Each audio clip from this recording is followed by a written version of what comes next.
Oh, hey there, folks. Brian Nichols here on today's episode of CX Without the BS. Today, I am joined by my good buddy Adam Rosen, founder of the email outreach company, and we're diving into a side of CX that most folks totally overlook, the sales side. Yeah, that's right, because your customer experience does not start when someone files a support ticket. It actually starts the moment you hit send on that first cold email. So if you're tired of blasting messages into the void, or you're wondering why your outreach isn't landing, literally or figuratively, you're going to want to stick around for this one. All right, on to today's episode. Adam Rosen from the email outreach company here on CX Without the BS.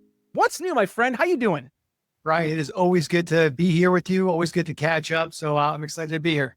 Likewise, my man. Likewise. I know you and I, we've been connected now for what, like 2 years or so, somewhere in there. Think even longer. You were one of the first when I started to get on podcasts proactively about 3 years ago. Now you were one of the first podcasts I was on, and I'm so happy we've been able to stay in touch, do some cool work together, and now get on your podcast again. Here we go, man. Yeah, and that's my other podcast where I'm actually like 2 episodes away from episode 1000, which is just insane to think about. I mean, what's the whole thing where you do a certain number of hours of something and that makes you an expert in that field? Like, do I need to grow a big, long, silvery beard like Gandalf at this point? Am I an expert in podcasting yet? I think they say it's 10,000 hours in a specific skill or 1,000 podcast episodes. So you've at least crossed off the 1,000 podcast episodes.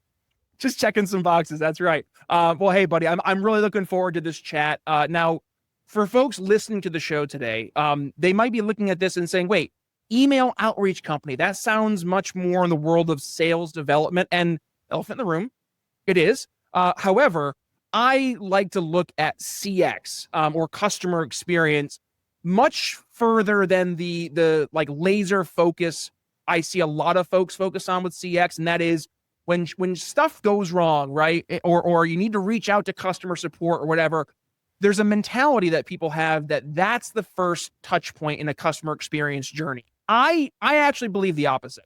I believe that your customer experience is any time that you're engaging with that prospect, that customer, from either they're reaching out to you or you reaching out to them. And I would say it starts as early as the sales cycle, right? So you help organizations when they're trying to scale their outbound, their outbound sales prospecting, and you're leveraging a tool called the email outreach company. It's your company.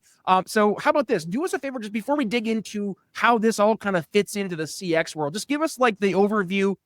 What is the email outreach company? What's kind of your approach, and how are you guys finding some success in that space? Absolutely. So for me, a little bit of background, I've always been an entrepreneur. I had a tech startup for about 5 years, sold that company in 2019. I ran a couple of real estate developments for a few years. And then I started this agency, email outreach company, about 4 years ago now, where we work with some early stage startups and then massive brands like Allstate or the UFC to help drive their top of funnel, get them more sales appointments. Those are some big orgs, UFC, Allstate. Yeah, I think we've heard of those before. Yeah, exactly. So it's always fun to work with those big brands, but I also always love working with the companies that aren't as big of a brand too, because sometimes they need it more than anybody and have some great things to offer. And like you said, Brian, too, what I was really interested in when we started talking about being on the podcast here is I'm a big believer that everyone within an organization has some role in customer success. Whether you are in the customer success department, if you're in sales, if you're in technology, operations, HR, you name it, whoever is involved with interacting with the customer in some way, shape, or form is involved in customer success. Yeah, no, 100%, man. And that right there is something I think gets way too often forgotten, right? Like I don't know what it is about like the sales side of the house. There's been this like, I think it goes back to like the 80s and 90s personification of sales, right? Is that the right word? Or the characterization of sales, that is. So like there's this Glenn Gary, Glenn Ross, like coffee is for closers. And sales it's been created in such a way in this stereotypical mentality of the smile and dial, the taking an SDR or an account executive and just, burning them out, having them, reach out to hundreds, thousands of prospects, per week, per day, in some instances, right? And really not paying attention to, hey, am I calling the right person, right? Am I calling the right persona? Am I calling the right companies that actually can use what I'm selling? Do I even know what I'm selling and how it helps solve the problems of the prospects I'm reaching out to? Like, these are all the things that should be basics before we even engage in an outbound motion. And yet, Adam, I'm going to call it out for what it is. Way too many sales orgs are just like, oh, we have a brand new AE who started yesterday. All right, here is your login credentials. Here is a list of 1,000 names. Get to calling, right? And I'm just like, what?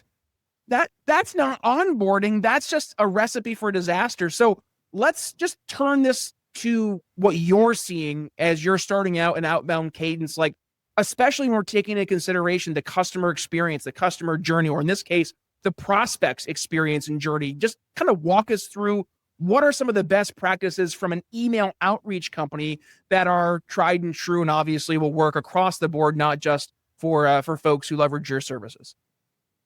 Whether I'm, quote unquote, selling something to a prospect, or when I'm in the other shoes and I'm buying something, I think how you go through the buying process is indicative of what it will also be like if you work with that company. So if it's confusing, if it's unclear, if it's all over the place, if it's not direct, if it's not professional, most likely if you work with that company, you're going to experience those things on steroids because people are most likely going to be at their best when they are selling you.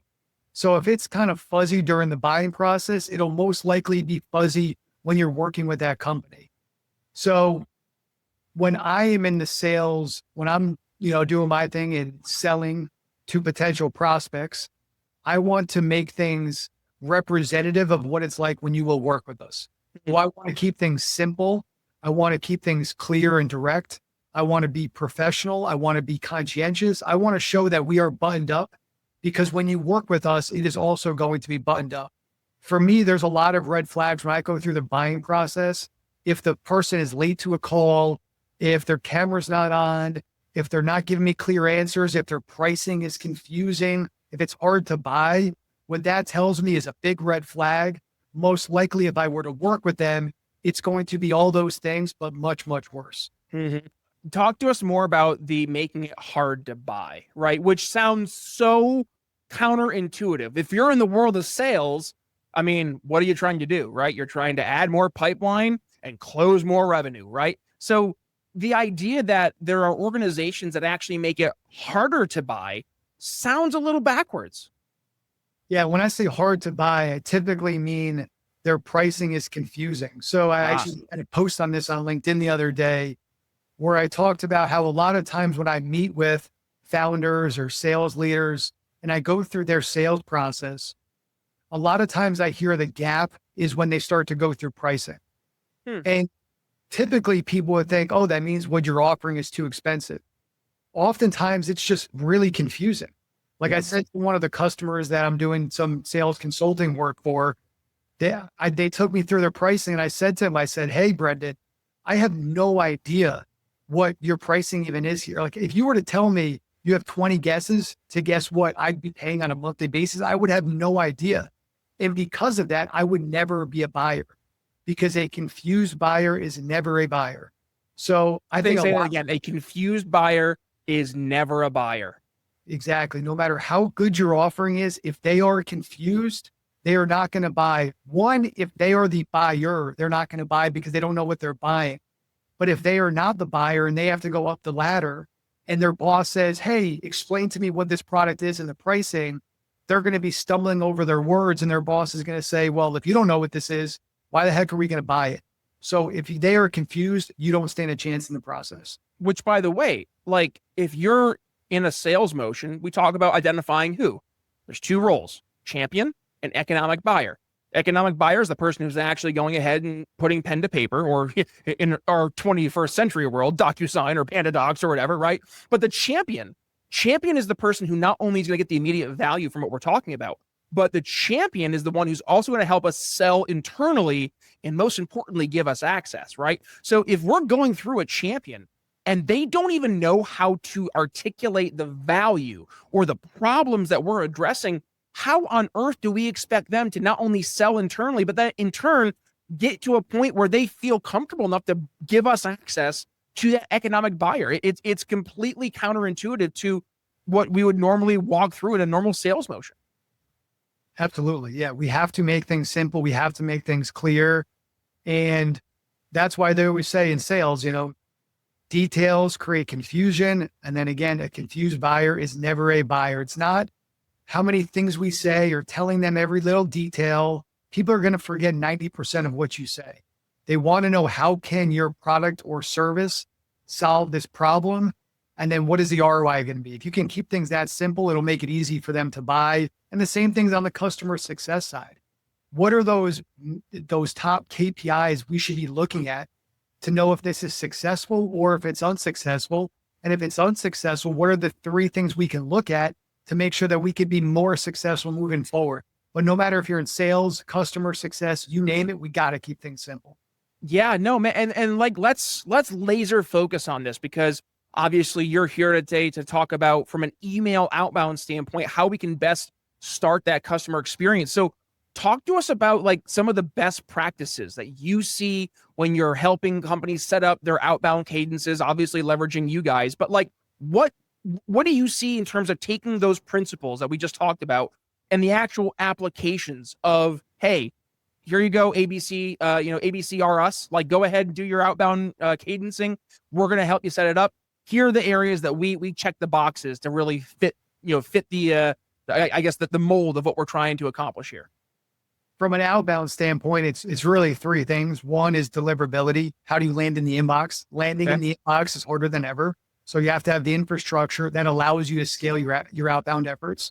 Number 2 is copy. There's ways to create hyper personalized copy. That's basically account-based marketing at scale. But even going back to simplicity, the best email copy is, how can you use as few words as possible to showcase how your product or service can solve a potential problem that they are facing, with a very simple call to action. Hey, do you have 15 minutes to chat about this? That's the Kevin Malone approach, by the way, from The Office. He's season, I think, 8. Why say many word when few word do trick? You right. Many right. You're right. All right. So landing in the inbox, the right copy. What's number 3? Number 3 is list. So you have to be crystal clear on who is your buyer, so that you can get lists that are going to represent your buyer, so that when you do get meetings, they are relevant meetings with people that would actually be of benefit to your product or service.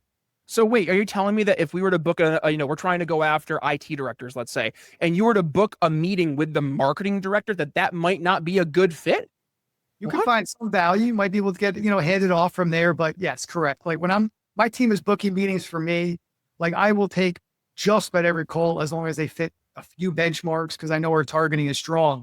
But like when I get a C-level call, I'm trying to get off the phone as quickly as possible to respect my time and to respect their time as well. So yes, the targeting is incredibly important, because you don't just want meetings on your calendar. We all have busy schedules. We want to get high quality meetings and lists. The higher quality the list is, the higher quality the meetings are going to be. There you go. All right, let's go back to number 1 here. So landing in the inbox, right? Now, from a customer experience standpoint, I know I look at my inbox. I mean, Adam, it is messy. And that's putting it very lightly, right? I might open, 15 emails a day, and no, that's not true. 15 real emails, right? And then the 90% of the other emails I open are garbage. They're spam. They're marketing fluff. So landing in the inbox, to your point, is hard enough, but actually getting the email not only into the inbox, but then into the purview of your prospect, that sounds like it's an even more difficult challenge. So how do you guys kind of to bridge those 2 gaps, getting in the inbox, but making sure it's actually something that the audience wants to click? Yeah. And the reality is, for some companies, it is easier than for other companies. Like when we work with some big names, it can be a little easier. When you work with M&A companies, companies potentially looking to buy a company, it's a little bit easier. Versus when you're selling IT services, they're a little bit more challenging. But the key is, with any company, is what is the hook? What is that Trojan horse? how can we showcase to this prospect that our customer is worth 15 minutes of your time to explore if their solution can solve your problem? So for every company, we have to figure out like really what is that problem that your customer intimately feels, and how can we showcase in a way to build trust that you can actually solve that problem. And again, you're worth their time. But it does take a lot of effort because to your point, Brian, we're all inundated, not just with emails, but you name the marketing medium, we are inundated with ads. The best advertisers know how to cut through the noise to showcase why you should speak to them now and not put it off. Now, does that go directly into the copy, or is that something additional before the actual meat and potatoes of the content of the email? It's about one, again, landing in the inbox, because you can't hit what you can't see. You got to land there. It goes into the list quality, because if you really understand your ICP, if you really understand your ideal customer, then you should know what problems they're facing. Like I know when we're doing outreach to book me on meetings, we're reaching out to a lot of companies with 100 to 500 employees, marketing leaders, sales leaders. I am sure 98% of them are facing the problems that we can solve. So I know our customer deeply. If you know your customer, you should know the problems that they want to have solved. But then it goes into, again, copy that's going to resonate. All you want to do in email is sell why they should read the next line. So the subject line is just selling why should they read the first line of the email. First line of the email, selling why they should read the second line, and so on and so forth. And then the end of it is just selling why you are worth 15 minutes of their valuable time to get on a Zoom call with them. Do you find, and this is maybe a little bit outside of CX, but do you find that the not permission based, but like the asking for the meeting is as effective as what I've seen a lot more, prevalent on like LinkedIn, for example, is, hey, is this of interest, right? So not so much asking for the actual meeting, but just garnering whether or not this is even something in their purview. Lead magnets are great, like soft lead magnets like that, asking if they want to see a case study or a white paper or a demo. All those things are helpful. But at least for me and for most of our customers, what's the most valuable is that one-to-one screen time where you can actually have a conversation and solve their problem. But I light asks like that one, is this of interest or good? But as a recipient, for me, if it's of interest, then show me why I should pursue this opportunity. Like I would prefer as a recipient, like, yeah, this actually is of interest. Let's talk. Let's use one of the examples you brought up earlier in the show. UFC, right? Ultimate Fighting Championship. So just get in, you don't have to divulge any trade secrets, right? But I'm just curious, like, let's just pretend the UFC, Dana White's in the call today. Hey, Dana, like what would be a first landing in the inbox? Like, how would you do that so folks don't look at the UFC and be like, the UFC is reaching out to me? Is this spam? Number one. Number two, what would the ad copy maybe look like? And I guess that is going right into who you're actually reaching out to for the list part. And then what the actual problem we're solving or value we're adding, what that would look like. So what would that maybe use case or example be? Yeah, let's just throw an example out. UFC's hosting an event in San Antonio in September. Let's say they wanted to get a new ring advertiser. So they're going to have a new advertiser in the octagon, I should say. So let's say they want to go after airlines. They want to reach out to, let's say, American Airlines. Let's say we want to reach out to the head of marketing at American Airlines to see if they would want to be a sponsor in the octagon for their upcoming event. So boom, we get an email for that individual. The copy of the email, first the email where it gets sent from. This goes for everybody. Never, ever, ever do cold outbound from your primary domain and your primary email inbox. You always want to create new domains that you send from. So like we are never going to be sending from UFC.com. We're going to be creating all these like dummy cold email domains that we send from. Hey, Adam, really quick, does that ever raise confusion? Because I know for myself, right? I used to work in the cybersecurity space, right? So whenever we get an email, I would actually look to see, like, is this actually from the UFC? Oh, no, this is from ufc.biz.co.com. Like, I'm not going to click that link. Yep. So some people who are very conscientious, they'll notice it. 95% never notice it. But for the 5% that are conscientious like you, Brian, yeah, you might go to ufc.go.biz And then what's going to happen though, is it's going to redirect you to the UFC's website. So you're still going to get redirected there. But it's become not a nice to have anymore. It's a must have. Like I was on a panel recently in Vegas with this CEO that runs $1 billion company, and he's doing $250,000 worth of Facebook ads every single week. That's always been his big week. Every week. Yeah. And that's always been his biggest lead gen magnet for him for a very long time. So he'd get people in his funnel through Facebook ads. Then he would run email campaigns to convert them. And it was a very simple math equation for a very long time. Then all of a sudden, he just saw it drying up. He was getting top of funnel through Facebook ads, but their email was not converting anymore. And he met with his CMO and his COO, and he's like, what the hell is going on?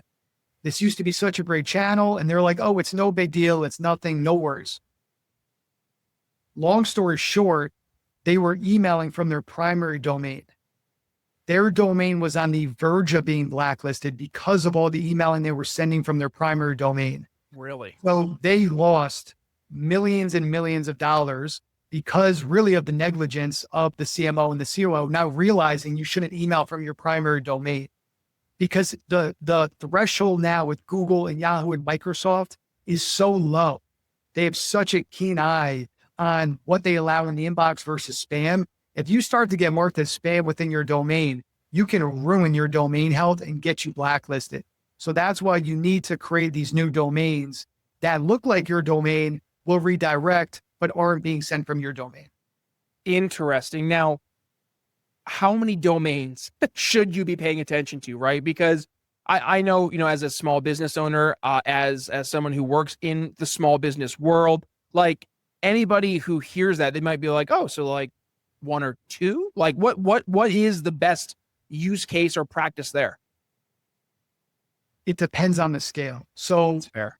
For us, our number one source of new business, over half of our 150 customers come from my team setting up cold email meetings for me on my calendar. We have a huge universe of potential customers for my company. So because of that, we need to have a lot of domains. We probably have 1,500 inboxes we're sending from, probably about 500 domains we have set up. Wait, 1,500 inboxes? Yep. And the reason why is you really can't send more than 10 emails per inbox per day. Any more than that, you'll get flagged as spam. Really? So that's why you want to have this big infrastructure built. So even when we work with some of our smaller customers, we're still building 50, 100, 150 inboxes for them on the low end of the scale. And that's about 30, 40, 50 domains we're creating for them. So it's a must have now in the email world. If you don't do it, you're setting yourself up to fail. How much does that cost to set up 1,500 inboxes or domains rather, or inboxes? Yeah. Number one. And then number two, how much is that to manage? That just sounds like it. I mean, I know the whole, how do you eat the elephant? One bite at a time. Fair. But this is a big ass elephant, Adam. If you were to ask this 3 years ago, 2 years ago, it would be a nightmare and very, very expensive. Now there's great services out there. Like one, I'll give a shout out. They've had to deal with some tough things over the last month or so, but they've done a good job of rebounding from it. It's a company called Maildoso. You can get inboxes for just over $2 now per inbox. They set everything up for you, DNS records, etc. So there's tools out there to keep the price low. And it's not like it's a ton of work on your end because, there's a lot of emailers out there. There's a lot of companies like ours we probably have 10, 15,000 inboxes that my team is managing. And I don't have a big team. I think 18 or 19 people on the team currently. So it's not like it's as cumbersome as it may sound. Interesting. And that company was called Maildoso? Yeah, Maildoso. They're one of many great ones out there that we work with. Inboxlogy is another good one. Their price is comparable to Maildoso as well, but there's good services out there that can do it for you. And how do you know if your domain is at risk? Like, are there warning signs? Like all of a sudden, like to your point earlier with that example, the leads just stop converting, or is there something else to pay attention to? Yeah, you can look up to see if you actually are blacklisted. Tools like MX Toolbox or Toolkit, I think it is. You could check to see if your domain is actually blacklisted. But and there's tools like if you use it instantly out there, they'll give you an idea of your domain health. It's never 100% accurate because it's impossible to really know exactly what your domain health is. But the best tracker of your domain health and the best breadcrumbs to see if you may be negatively affected is your reply rate. So if you do a good job tracking data and your reply rate goes from 3% to 0.4%, there's a good chance your emails just aren't being delivered. So what about like the sales guys or the sales gals who are working for, ABC Corporation, big entity or mom and pop, right? Like they're doing outbound emails. Maybe they're doing one-off emails to, end customers, or in my world, I'm in the channel, right? So I'm reaching out to technology advisors. Like, am I at risk for doing these one-off email outreaches, sending 15, 20 emails a day, or am I safe? If it's cold, like, they haven't opted in, they're not responding to you, you could be at risk, because the reality is, like, we use tools out there like called Clay. Clay creates hyper personalized emails. Every email looks drastically different from one. Let's just call it Adam at, abceocworks.com. Let's say we create that domain. If we were to send 10 emails in that day, those 10 emails would be spread out, within hours of each other. It's going to seem like it was sent one at a time. So Google doesn't know if I sent it one by one by one, or if I use an automation tool to do it. So that's why even if you are manually sending 17 emails a day outbound, if you're getting spam reports on those, if you're not getting replies, Google might think you're a mass emailer anyway, because you're above that 10 email threshold. Wow. So it's not just the big outbound companies. And this is like common misconception, right? Like I see this a lot. I'll talk to small business owners and I'll ask them about like their outbound sales processes, and they'll be like, yeah, we have a couple sales guys. But to your point, all it takes is a couple of those sales guys doing mass emails. And by the way, there's a bunch of tools that I know these orgs use. Like there's your Outreach, your Apollos, your Front Spins of the world, right? And you can set your domain to those and then just start doing cold emails. So like if you're an AE and you started ripping out, 200 emails a day, just going to a no call email only list, you could find yourself in hot water. And to your point earlier, like that doesn't go away. Like once you nuke the domain, it's nuked. Like, is there ever any chance of getting it back? You can get it back, but it's not like you can't pay any amount of money to get it back. You can't do anything specific. There's one way to get it back. It's time. That's it. It's really time, and that will get it back, but it takes a long time. And all you need is one seller that's not even being nefarious. They just don't know. Like I'll talk to companies all the time and they'll be like, oh, my team's not doing that much outbound. To your point, Brian, they're like only sending about 70 emails a day. And I'm like, 70 emails, that's far above the threshold. Now if it's warm emails, like people in the CX world, it might be a little more warm. And in that case, it's different, but still Google, Yahoo, Microsoft, they are so finicky and they call the shots. They change the rules every day, every week, every month. And we're not in control. The best we can do is evolve to their rules, because we're in their playground. They're not in our playground. We're in theirs. It goes back to the whole thing I used to teach business owners when you're talking about rented land, like Facebook, Twitter, Instagram. Don't get cozy, right? Because that's not yours. That you are a guest on their platform, and all it takes is them to tweak one algorithm. Like I'm seeing folks on LinkedIn right now, like my content doesn't reach the people it used to. I used to get so many more likes, and I'm just like, well, that sounds like a you problem. like build your email list, like find other avenues to own your own like outreach. And I guess like going full circle here, because we are getting close to time here, Adam, but like this is where orgs like the email outreach company really add value, because for business owners hearing this, or sales dev leaders hearing this, or customer experience leaders hearing this, they're probably thinking like, geez, that's a lot. Like we have to make sure we're getting into the right inbox and in front of the right person. We got to make sure the copy actually is speaking to the pains that folks are having, or mentioning, to your point, ROI, and asking for that call to action, or asking if there's interest. And then, oh, by the way, we got to make sure that we're going after the right people, right? And have the right list. So you put all that together. I mean, that could be weeks, months, quarters of building things out just to hit the green go button. You guys are doing that all at once for companies, and you're getting things going in literally like a few days to a week or so. So like, talk to us about the email outreach company to folks listening today. Just some more insight into if they want to learn more, or if they're saying, I'm signed up, let's go. Adam sounds like the man. I want to go ahead and get rocking and rolling today. What does that look like? Yeah, the reality is in marketing, what I've seen, I don't care what marketing channel you're using, but the value of a lead continues to rise because of how challenging it is to get eyeballs and engaged eyeballs, no matter what platform or channel you are using. Email is no different. Like it used to be relatively easy. You get a list, you put a mail merge in, you send a bunch of emails from your domain, your inbox, and you could get results. The reality is it's just not that anymore. So if you have any questions related to email, there's a good chance we're doing it, whether it's like CRM integration, engaging with warm leads, current customers, new customers through cold outbound, building out newsletters, getting email lists, you name it, there's a good chance we're doing it. And if you have any just more general questions related to email and the future of email, just let me know, because I was having this conversation with my business partner just a few hours ago.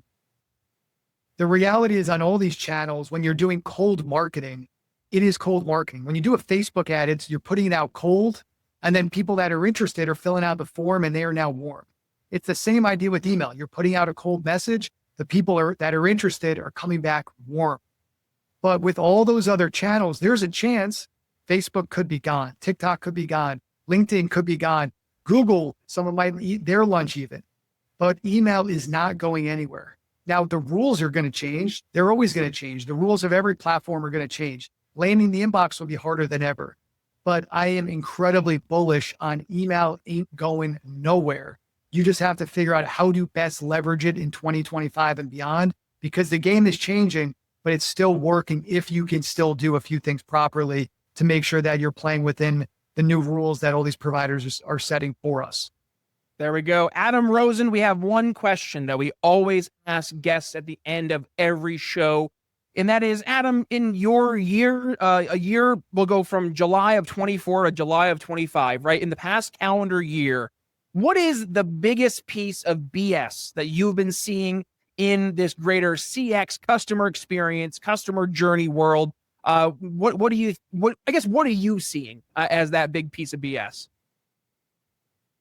I want to give you something really short, sweet, and profound that's related to what I've been going through and that your audience might be going through. You can automate everything. I think a lot of people think that because of technology and AI, you can automate and take all manual effort away from us. Set it and forget it.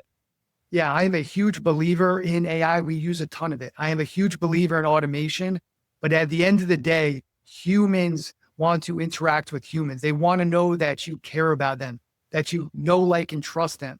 So whether it's the CS side or CX side, whether it's the sales side, you name it, you have to keep that human component where they can feel that, and you have to put that into every little thing that you do. Man, I cannot agree more. We've seen this, especially you hit the nail on the head, the AI piece. Like, if I see another company with a .ai at the end of their name, I'm going to lose my mind, because just because it's the shiny new object does not mean it's solving all of the problems. It's another thing on the list. It's another tool in the tool belt. But to your point, the thing that, and I can't agree more, man, like the thing that's going to really differentiate folks going forward is going to be that HI, not the AI, the HI, that human intelligence. And with that, there's that authenticity.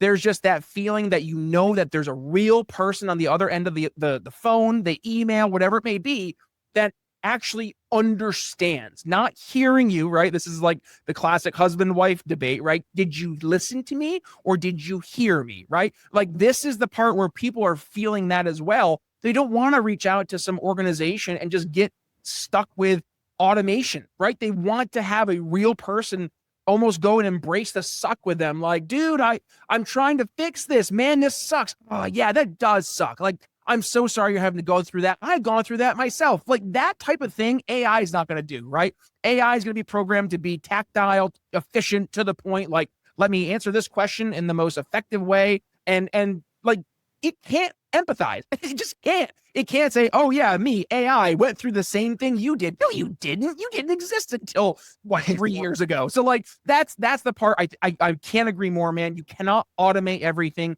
You cannot AI everything. You still have to put forth that HI, that human intelligence. Adam Rosen, what a pleasure having you back on the show. Again, let us know where folks can go ahead, reach out. They want to learn more. LinkedIn, all that fun stuff. And of course, email outreach company. Floor is yours.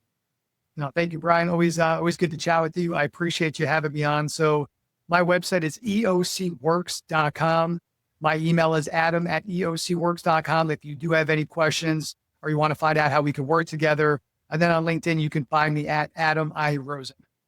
Adam Rosen, you are one of my favorite people in this sales development world. You're doing amazing things and you're solving very real problems that every single person and business that's in an outbound sales motion is experiencing. So folks, if you want to learn more, all those links will be included in the show notes.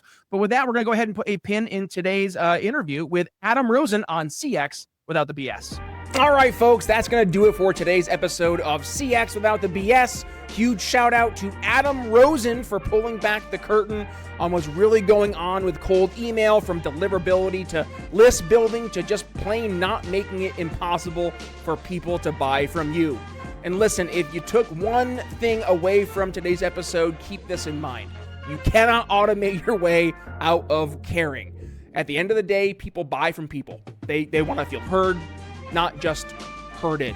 So you can find Adam at eocworks.com or hit him up directly over on LinkedIn. All the links will be in the show notes. And as always, if you like this episode, do me a favor, drop a like, hit that subscribe button, tell your grandma, tell your boss, your bartender, whoever it is, and I will go ahead and see you next time. This is Brian Nichols signing off for CX Without the BS.